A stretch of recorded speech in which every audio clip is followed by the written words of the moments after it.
बिस्मिल्लाहिर्रहमानिर्रहीम अस्सलाम वालेकुम। महकमा मौसमियात और वफाकी वजीर फवाद चौधरी ने ईद उल अजहा के मुख्तलिफ तारीखें बता दी। महकमा मौसमियात का कहना है कि पाकिस्तान में जिलहज का चांद 2 अगस्त को नजर आएगा, जबकि ईद उल अजहा 13 अगस्त को होगी। दोस्तों, इस मालूमाती इंफॉर्मेशन को अपने दोस्तों तक लाजमी शेयर कीजिए जो इस बारे में बहस करते हैं कि ईद कब होगी और ईद 12 अगस्त को होगी या 13 अगस्त को। इससे कबल फवाद चौधरी ने कहा था कि ईद उल अजहा 12 अगस्त को होगी। इसके बरक्स महकमा मौसमियात के मुताबिक 1 अगस्त 8:12 पर चांद पैदा होना शुरू हो जाएगा और 2 अगस्त को ईद उल अजहा का चांद देखा जा सकेगा। 2 अगस्त को मुल्क के बेशतर हिस्सों में मतला जुज़वी अबर आलूद रहेगा। तहम इस वक्त चांद की उम्र 35 घंटे 29 मिनट होगी और ये 53 मिनट तक उफक पर देखा जाएगा।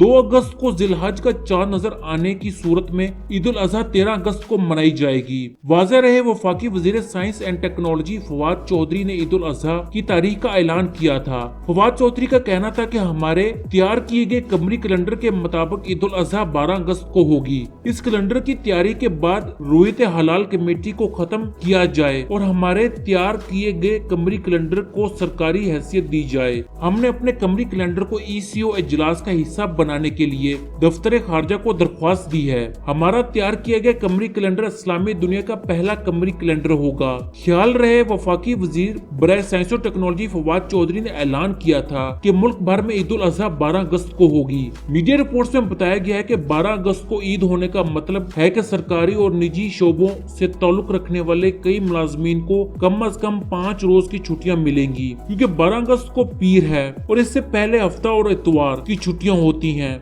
मगर हुकूमत 2 रोज की छुट्टियों का भी ऐलान करती है, तब भी 5 छुट्टियां होंगी, क्योंकि ईद के तीसरे रोज 14 अगस्त का दिन होगा। आप फैसला कर लीजिए कि ईद कब होगी। दोस्तों, इस मालूमाती इंफॉर्मेशन को अपने दोस्तों तक लाजमी शेयर कीजिए।